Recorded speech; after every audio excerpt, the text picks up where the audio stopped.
हत्या के एक बेहद सनसनीखेज मामले से। दिल्ली में श्रद्धा वाकर नाम की एक लड़की का उसके लिव इन पार्टनर ने कत्ल कर दिया। पुलिस के मुताबिक आफ्ताब अमीन पूनावाला और श्रद्धा वाकर मुंबई में एक कॉल सेंटर में साथ काम करते थे। परिवार वाले शादी के खिलाफ थे, इसलिए आफ्ताब और श्रद्धा दोनों एक साथ रहने लगे। दिल्ली में इन्होंने घर लिया, यहां पर ये लिव इन में थे। 5 महीने तक जब श्रद्धा की कोई जानकारी परिवार वालों को नहीं लगी तो पुलिस को इसकी जानकारी दी गई। घर वालों को शक हुआ कि जिसके बाद उन्होंने दिल्ली पहुंचकर उस फ्लैट में गए जहां श्रद्धा और आफ्ताब रहते थे, लेकिन फ्लैट पर ताला लगा हुआ था। आफ्ताब ने पूछताछ में चौंकाने वाला खुलासा करते हुए बताया कि दोनों के बीच शादी को लेकर अक्सर विवाद होता था। श्रद्धा उस पर शादी का दबाव बनाती थी, इसलिए उसने श्रद्धा की हत्या की और लाश के टुकड़े टुकड़े करके दिल्ली के अलग अलग इलाकों में ठिकाने लगा दिया। पुलिस अब लाश की तलाश कर रही है।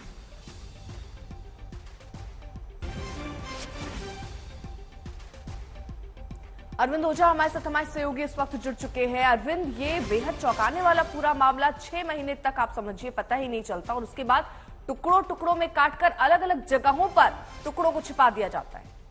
जी बिल्कुल, देखिए काफी चौंकाने वाला ये मामला है, आपको बताऊं। और 18 मई को ये मर्डर हुआ है। अब जाकर खुलासा हुआ है 9 नवंबर को कि आफ्ताब ने 18 मई को ही श्रद्धा का कत्ल कर दिया था। उसके बाद जिस फ्लैट में कत्ल किया, दोनों साथ रहते थे, उसके बाद उस श्रद्धा के बॉडी के कई टुकड़े किए और उसके बाद रोज उन टुकड़ों को फेंकने के लिए वो साउथ दिल्ली के जंगलों में जाता था। दरअसल इस पूरे मामले का खुलासा भी काफी चौंकाने वाला है। दरअसल आफ्ताब और श्रद्धा दोनों मुंबई के रहने वाले हैं। दोनों की मुलाकात वहां पर हुई थी।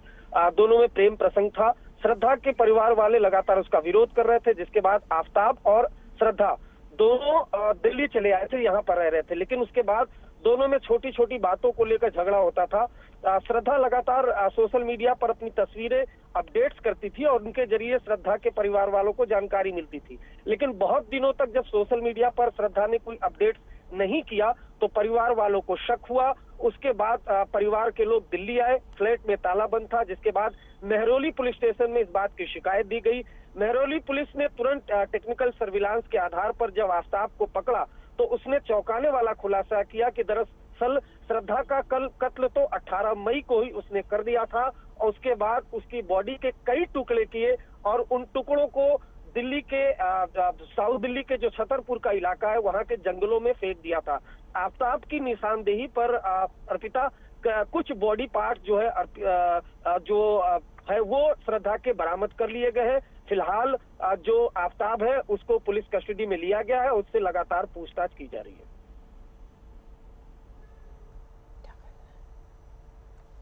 तो ये बेहद सनसनीखेज मामला दिल्ली का, जहां पर टुकड़े टुकड़े करके लाश फेंकी गई और उसके बाद खौफनाक साजिश का खुलासा 6 महीने बाद हुआ है। अरविंद हमारे साथ जुड़े हुए हैं। अरविंद, काफी वक्त तक जब परिवार वालों से संपर्क नहीं हुआ तब उन्होंने इस बात की सुध ली, बिल्कुल पूरी तरीके से डिस्कनेक्ट थी ये लड़की अपने परिवार वालों से? जी बिल्कुल, पूरी तरह से डिस्कनेक्शन था। लेकिन जो श्रद्धा का सोशल मीडिया अकाउंट था उसके जरिए परिवार वालों को लगातार अपडेट्स मिलते थे। मसलन कुछ महीनों पहले, हत्या के कुछ महीनों पहले श्रद्धा हिमाचल प्रदेश गई थी, वहां की अपडेट्स परिवार वालों को मिली। लेकिन उसके बाद अपडेट्स आना बंद हो गए। जब कोई जानकारी नहीं मिली उसके बाद जो श्रद्धा के परिवार वाले हैं वो दिल्ली पहुंचते हैं।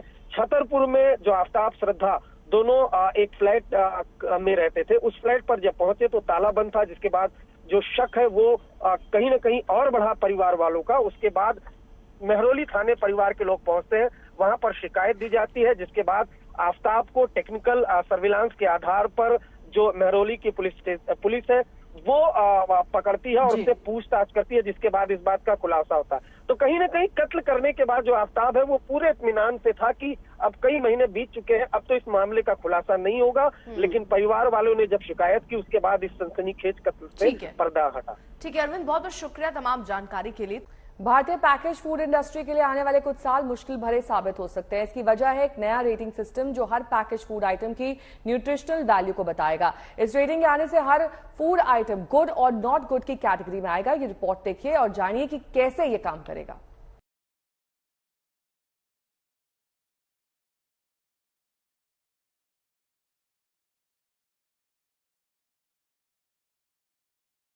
भारतीय व्यंजनों को बढ़ावा देने के लिए हर साल की तरह इस बार भी दिल्ली के दिल कनॉट प्लेस में सरस फूड फेस्टिवल का आयोजन किया गया।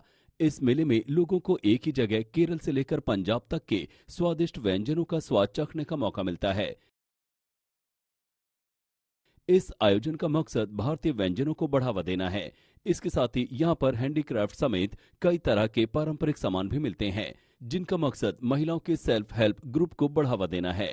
लेकिन सरकार के इस पहल के बीच अब FSSAI की एक मुहिम का विरोध भी शुरू हो गया है। दरअसल एक तरफ तो भारतीय व्यंजनों को बढ़ावा देने के लिए सरस जैसे फूड फेस्टिवलों का आयोजन हो रहा है, तो दूसरी तरफ एक नई रेटिंग से भारतीय व्यंजनों की लोकप्रियता घटने की आशंका जताई जा रही है। FSSAI ने FOPNL का ड्राफ्ट सितंबर में जारी किया था। FOPNL यानी front of the pack nutritional labelling, जिसका मतलब है कि हर खाद्य पदार्थ पर उसकी न्यूट्रिशन वैल्यू लिखी हो। ऐसे में देश भर के व्यापारी और MSMEs को डर है कि इससे भारतीय खानपान को कम हेल्दी करार दिया जा सकता है। इस नए कानून को लाने के एवज में क्या सरकार ने छोटे व्यापारियों को और छोटे उत्पादकों को संज्ञान में लिया हुआ है? क्या इस कानून से व्यापार में सरलता आएगी?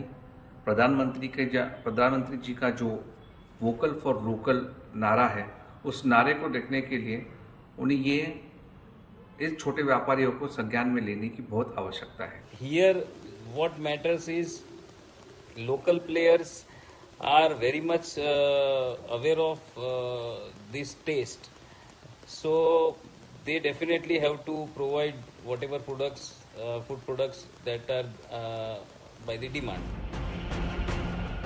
फूड इंडस्ट्री की माने तो इससे भारतीय समोसा तो हेल्दी की कैटेगरी से बाहर हो जाएगा, जबकि बर्गर हेल्दी साबित हो सकता है। इंडस्ट्री से जुड़े लोग दावा कर रहे हैं। FSSAI के FOPNL के आने से पश्चिमी क्यूजिन भारतीय व्यंजनों पर भारी पड़ेगी।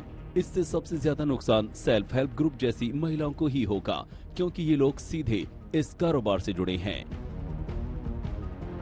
इनका मानना है कि भारतीय व्यंजनों से जुड़ी सारी MSME और रिटेल इंडस्ट्री को FOPNL से जोर का झटका लगेगा।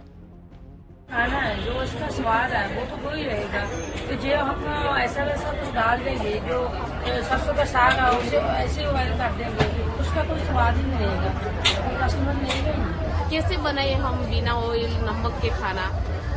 हर चीज में नमक और ऑयल तो होता ही है, तो ऐसा क्रेडिट आ गया तो फिर हम कैसे पकाएंगे? और हमें तो घर देखना पड़ेगा ना। सब बोल रहे दीदी लोग आगे जाओ, कैसे आगे जाएंगे? हम तो पीछे चले जाएंगे, आगे नहीं जा पाएंगे। कस्टमर ज्यादा नमक मिर्ची तेज खाना पसंद कर रहे हैं यहाँ के लोग। हम जैसे पब्लिक पसंद कर रहे हैं वैसा ही देंगे ना खाना, और अगर वैसे रेटिंग डालेंगे वैसे बंद होगा। अगर उनके हिसाब से बनाए तो पब्लिक खाना भी पसंद नहीं करेगी। FOPNL के जरिए खाने पीने के पदार्थों पर अलग अलग लेबल लगे होंगे। इनमें मौजूद नमक, चीनी और फैट की मात्रा के हिसाब से 1 स्टार से लेकर 5 स्टार तक रेटिंग मिलेगी। इसके अलावा भी गुड फूड और नॉट गुड फूड जैसे लेबल लगे होंगे। जिस तरह से भारतीय नमकीन अपने नमक और मिठाई अपने चीनी के कंटेंट की वजह से दुनिया भर में लोकप्रिय है, उनको इस रेटिंग के बाद भारी नुकसान होने का खतरा है। आज तक ब्यूरो। तो बिहार, यूपी और बंगाल के बाद अब ओवैसी जोर शोर से गुजरात का चुनाव लड़ रहे हैं। 30 सीटों पर उम्मीदवार उतारने का ऐलान किया है, लेकिन रविवार को सूरत में उनके साथ जो कुछ हुआ उससे उन्हें तगड़ा झटका लगा है। और यहाँ मुस्लिम युवकों ने ओवैसी को काले झंडे दिखाए और मोदी मोदी के नारे भी लगाए। यानी गुजरात में ओवैसी का वैसा वेलकम नहीं हो रहा है जिसकी वो उम्मीद कर रहे थे।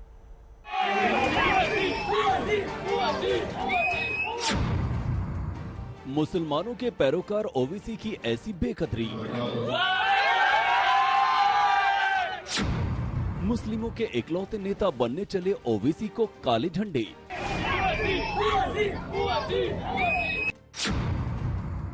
ओवैसी के सामने मोदी मोदी के नारे।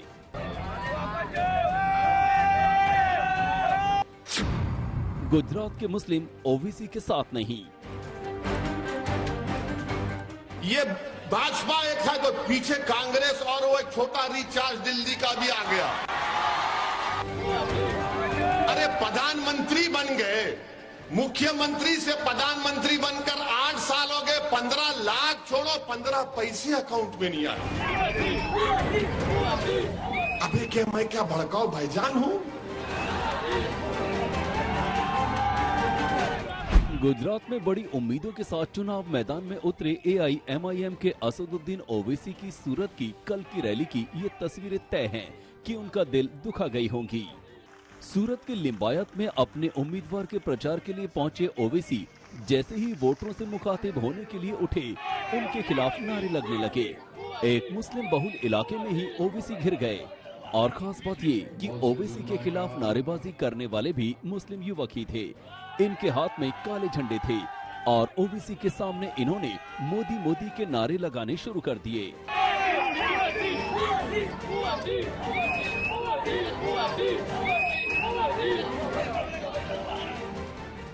जो ओवैसी मुसलमानों को बीजेपी, कांग्रेस और आप से अलग करके अपने खेमे में लाना चाहते थे, वो ये नजारा देखकर हैरान रह गए। उनके मुंह से जब ये नारेबाजी हो रही थी तब एक शब्द भी नहीं निकला। ओवैसी चुपचाप इन युवकों को नारेबाजी करते देखते रहे।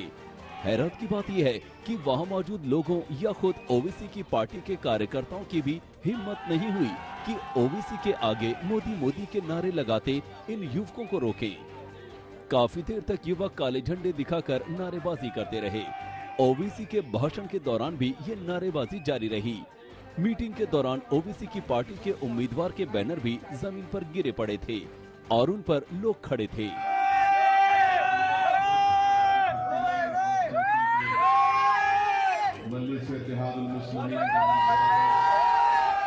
सूरत में ओवैसी की ऐसी बेकदरी पर पार्टी चुप है। नारेबाजी के बीच ओवैसी भाषण देते रहे और इस दौरान उन्होंने लोगों से पूछा कि क्या मैं भड़काऊ भाईजान हूँ, जैसा आरोप विरोधी मुझ पर लगाते हैं। अच्छा, आप जानेंगे, आप देखेंगे कि हमारे यहाँ से जाने के बाद कल कांग्रेस और छोटा रिचार्ज के लोग और भाजपा के लोग कल मीडिया को बुला बुला कर बोलेंगे कि ओवैसी ने जो बातें की है ना, वो बहुत गंदी थी, बहुत गंदी बातें की उसने, उसको ऐसा नहीं करना चाहिए था। ये जहां कहीं भी जाता भड़काऊ भाषण देता। अबे क्या मैं क्या भड़काऊ भाईजान हूं? मैंने किसके खिलाफ कहा? मैं किसी के खिलाफ कहता नहीं हूं, सच्चाई को बयान करता हूं तो इनको तकलीफ हो जाती है। ओवैसी के निशाने पर सूरत में भी बीजेपी और आप थे, खासतौर पर आम आदमी पार्टी, क्योंकि गुजरात में आम आदमी पार्टी की पहली पारी में ही ओवैसी का मैदान में होना असर डाल सकता है। अब कल देखना, आप भाजपा वाले बोलेंगे ओवैसी देश से मोहब्बत नहीं करता, ओवैसी देश से मोहब्बत नहीं करता, उसको देश से मोहब्बत नहीं है। कांग्रेस बोलेगी कि ओवैसी बीजेपी को जिताने के लिए अलग चुनाव लड़ता है, और ये छोटा रिचार्ज बोलेगा ओवैसी देश का दुश्मन है। अब ये तीनों एक हो जाते हमारे खिलाफ। अब आपको मैं बता रहा हूं हमसे नफरत क्यों है, क्योंकि हमने आकर जनता के दरमियान में बाबा साहिब अंबेडकर के संविधान को सामने रखकर हमने बात को कहा। क्या कहा कि आप सिर्फ वोट डालने वाले नहीं हैं, आपको वोट लेना भी पड़ेगा। ओवैसी अगर मुसलमानों के एक छत्र नेता बनने की कोशिश कर रहे हैं तो उनकी पार्टी भी सहानुभूति जुटाने के लिए हर मुमकिन कोशिश कर रही है। पार्टी के नेता वारिस पठान ने तो सूरत की रैली में बीजेपी पर ये इल्जाम चढ़ दिया कि वंदे भारत ट्रेन पर हमले के पीछे बीजेपी है। बैरिस्टर असदुद्दीन ओवैसी साहब बैठे हुए हैं, साबिर काबुलीवाला साहब उनके पीछे है, मैं साइड में, वहां पर एक कांच आता है और ट्रेन का कांच क्रैक कर देता है पूरी तरह से। 10-15 सेकंड में किसी ने 2 पत्थर लगातार उठा के मार। ओवैसी साहब ट्रेवल कर रहे हैं ना, अरे तुम पत्थर मार लो मोदी जी, तुम आग बरसा दो मोदी जी, लेकिन ये हक की आवाज ना कभी रुकी है ना रुकेगी, ना इंशाअल्लाह ताला कभी रुकेगी। ओवैसी ने सूरत में आर्थिक आरक्षण से लेकर तमाम मुद्दों को छुआ, लेकिन उनके इस विरोध ने सवाल छोड़ दिया कि क्या यूपी की तरह गुजरात में उनको जमीन तलाशने के लिए अभी काफी मशक्कत करनी पड़ेगी।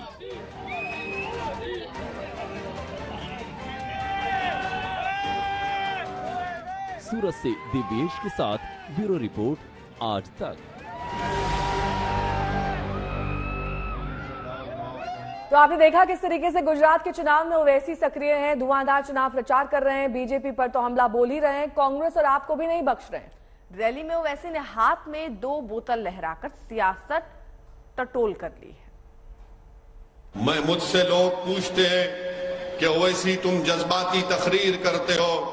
मैं मिसाल देकर आपको बता रहा हूं अपने दलित भाइयों को, आदिवासी भाइयों को और ओबीसी भाइयों को। ये 2 बॉटल आपके सामने हैं, ये 2 बॉटल आपके सामने हैं। ये एक बॉटल में शेड्यूल कास्ट भाइयों को मिलेगा 17% और शेड्यूल ट्राइब भाइयों को शायद 7% मिलेगा और ओबीसी भाइयों को 27% मिलेगा इस एक बॉटल से। और इस बॉटल से 10% हिस्सा मिलेगा अपर कास्ट के लोगों को, इकोनॉमिक वीकर सेक्शन ग्राउंड के नाम पर।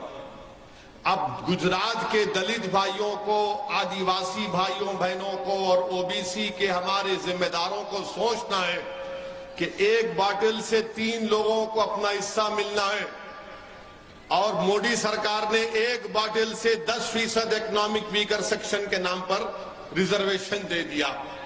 अब आप बताइए कि कौन आपका हमदर्द है, कौन आपसे आपका हक छीनना चाह रहा है।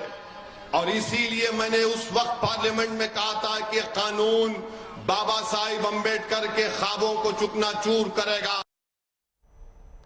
तो वैसे गुजरात में वोट बांटने को तैयार हैं, उनका ट्रैक रिकॉर्ड भी यही बताता है क्योंकि मौजूदगी कांग्रेस से लेकर आपको भारी पड़ सकती है। और सबसे ताजा मामला बिहार की गोपालगंज सीट का है, जहां ओवैसी की मौजूदगी से आरजेडी की हार हुई थी। जरा यूपी, बिहार, बंगाल से लेकर गुजरात तक का ओवैसी का सफर देखिए।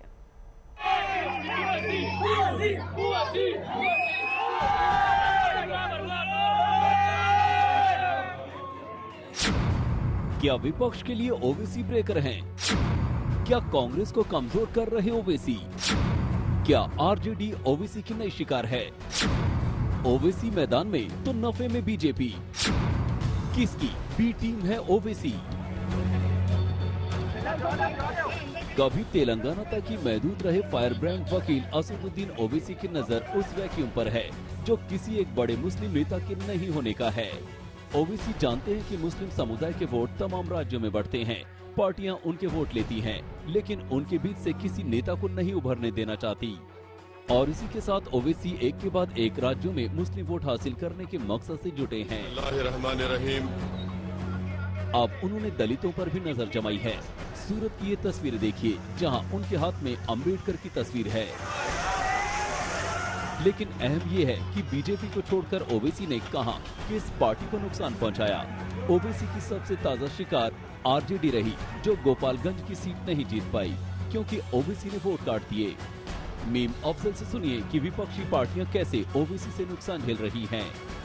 ओवैसी साहब की ताल्लुक से तो हम बिल्कुल सीधा सीधा बोलते हैं कि वो जब भी इस तरह से दूसरी स्टेट्स में जाते हैं, आप देखिए कि जहां वो अपनी स्टेट्स के अंदर उनकी 7-8 सीटें हैं, उससे ज़्यादा का उनका कोई वजूद नहीं है। पार्लियामेंट की सीट है, एक और सीट है, इसके अलावा उनकी कोई हैसियत नहीं होती। लेकिन वो दूसरी जगह जब पहुंच जाते हैं तो जाहिर है कि एक वर्ग के नाम पर वो वोट को काटने का काम करते हैं या बांटने का काम करते हैं। इसीलिए हम कहते हैं कि वो भारतीय जनता पार्टी को हमेशा मददगार साबित होते हैं और यहाँ साबित हो गया गोपालगंज में। जरा 2020 में बिहार चुनाव पर भी नजर डाल लीजिए। माना जाता है कि तेजस्वी की सरकार के आने में ओवैसी रोड़ा बन गए थे। बिहार के 2020 के चुनाव में ओवैसी की पार्टी ने 20 सीटों पर चुनाव लड़ा और 5 सीटों पर जीत हासिल की। पूर्णिया की अमौर सीट पर 36 साल से कांग्रेस का कब्जा था। 2020 में ओवैसी की पार्टी ने ये सीट छीन ली। बहादुरगंज सीट पर कांग्रेस के तौसीफ आलम 16 साल से विधायक थे। 2020 में AIMIM ने कब्जा जमा लिया। अब जरा बंगाल चुनाव पर नजर डालते हैं। ममता यह चुनाव तो जीत गई, लेकिन ओवैसी ने वोट काटे। बंगाल में ओवैसी ने 7 सीटों पर उम्मीदवार उतारे थे और नजर में सिर्फ और सिर्फ मुस्लिम सीटें थी। यूपी चुनाव में भी ओवैसी वोट कटवा साबित हुए और कई जगह सपा को नुकसान पहुंचाया। यूपी जैसे बड़े राज्य में ओवैसी को 0.5% वोट हासिल हुए। बिजनौर, नकुड़, फिरोजाबाद, मुरादाबाद, जौनपुर जैसी मुस्लिम बहुल सीटों पर बीजेपी को ओबीसी के होने का फायदा हुआ। आरजेडी के शिवानंद तो साफ कहते हैं कि अब ओबीसी को लेकर सतर्क रहेंगे। ओवैसी को जो वोट आया, ओवैसी के उम्मीदवार को, मुखिया को 12,000 से ऊपर जो है वोट आया, वो हमारा वोट जो है नुकसान हुआ। इस बात को हम कबूल करते हैं। इतना एक्सपेक्ट हम लोग नहीं कर रहे थे। हम लोगों को अंदाज था कि 2,000, 3,000, 4,000 के अंदर जो है वो उसी के उम्मीदवार जो है सिमट जाएंगे, लेकिन उनको 12,000 वोट मिलेगा, ये इसकी उम्मीद हम लोगों को नहीं थी। इसके बारे में हम लोग दिखवाते हैं क्या हुआ, कैसे हुआ, और उस पर हम लोग आगे सतर्क रहेंगे। ये हमको भी वैसे ये मिला। और अब ओबीसी गुजरात के मैदान में है और आप से लेकर कांग्रेस में बेचैनी है। जाहिर तौर पर ओबीसी ने कांग्रेस से लेकर आप और आरजेडी से लेकर एसपी तक की नींद उड़ा दी है। ब्यूरो रिपोर्ट, आज तक। ममता बनर्जी के मंत्री ने राष्ट्रपति मुर्मू के खिलाफ आपत्तिजनक बोल क्या बोले, सियासत भड़क गई। प्रधानमंत्री मोदी ने कई बार विरोधियों के अपशब्दों का हवाला दे चुके हैं और अभी एक दिन पहले ही तेलंगाना में उन्होंने जिक्र किया कि उन्हें रोजाना विरोधी 2-2.5 किलो गाली देते हैं, जो अब सियासी मुद्दा बना हुआ है। मैं डेली 2 किलो, 2.5 किलो, 3 किलो गाली खाता हूँ। અંદર ગયો, મારી સાથે ધમકી ભરી ભાષામાં ગાળાગાળી કરી અને સીધા પોલીસ બોલાવી અને મને પોલીસ સ્ટેશનમાં મોકલી દેવામાં આવ્યો। आप मोदी को कितनी ही गालियां दीजिए, हम हजम कर जाएंगे। पीएम मोदी का ये बयान महज इत्तेफाक नहीं, उनका ऐसा बयान पहली बार भी नहीं, पहले भी बोल चुके हैं और जमकर विरोधियों पर निशाना भी साधा है। एक बार फिर प्रधानमंत्री ने उस बदजुबानी का हवाला दिया है। कभी कभी लोग पूछते हैं कि मोदी जी आप थकते नहीं हो। अब कल मैं दिल्ली में था सुबह, फिर कर्नाटका में, फिर तमिलनाडु में, फिर रात को आंध्र में और अभी तेलंगाना में।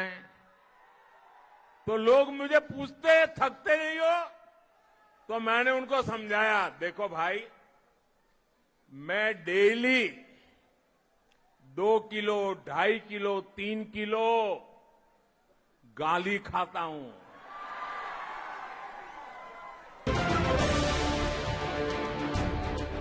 मंच तेलंगाना का था। प्रधानमंत्री एक दिन पहले जब तेलंगाना में भारी भीड़ को संबोधित कर रहे थे, तो उन्होंने बखूबी जिक्र किया कि कैसे उनके खिलाफ सियासी मर्यादा लांघी जाती है, फिर भी वो बेफिक्र रहते हैं। परमात्मा ने मेरे भीतर ऐसी रचना कर दी है, ईश्वर ने ऐसे आशीर्वाद दिए हैं कि ये सारी गालियां मेरे अंदर प्रोसेस होके न्यूट्रिशन में कन्वर्ट हो जाती है। एक सकारात्मक ऊर्जा बन जाती है, जो जनता के सेवा में काम आती है। भाइयों, तेलंगाना में अभी चुनाव थोड़ी दूर हैं, लेकिन प्रधानमंत्री ने अपने अंदाज में बदजुबानी पर वार किया, विरोधियों पर निशाना साधा। प्रधानमंत्री के बयान के सियासी मायने समझने की जरूरत है। दिल्ली में एमसीडी चुनाव होने जा रहे हैं, तारीख तय हो चुकी है। बीजेपी एमसीडी पर वर्चस्व बनाए रखना चाहती है, लेकिन कड़ी टक्कर में आप है। दूसरा चुनावी राज्य गुजरात है, जहां 1 और 5 दिसंबर को वोटिंग होनी है। वहां भी आप और कांग्रेस से बीजेपी को टक्कर मिल रही है। गुजरात के चुनावी दंगल में हाल ही में आम आदमी पार्टी नेता गोपाल इटालिया ने भी मर्यादा की सारी सीमाएं लांघ दी थी। किस्मनो मानस एनो खर्चो मांगो ने हीराबा आवीने पाछा नाटको करे, आपणे बोलता शरम आवे એટલી મોટી ઉંમરના વ્યક્તિ વિશે, પણ એ લોકો નથી શરમાતા। 70 વર્ષનો મોદી થવા આવ્યો, હીરાબા પોતે 100 પહોંચવા આવશે, તોય મારા બેટા 2 માંથી એકે નાટકો બંધ करता નથી। आप नेता गोपाल इटालिया पहले सीएम पद की रेस में थे, अब वो सीधे बीजेपी के सामने नहीं है, लेकिन बीजेपी उनके बयान को लेकर हमले का मौका नहीं चूक रहे। ये समझना मुश्किल नहीं कि पीएम मोदी की कहां पर निगाहें और कहां पर निशाना है। 182 सीट वाले गुजरात विधानसभा चुनाव में बीजेपी सत्ता पर फिर कब्जा करने के लिए एड़ी चोटी का जोर लगा रही है और पार्टी को पता है कि पीएम मोदी पर विरोधियों की बदजुबानी का कितना बड़ा असर उनके पक्ष में होगा। संकेत साफ है, प्रधानमंत्री मोदी ने अब शब्दों का हवाला देकर दूर का निशाना साधा है।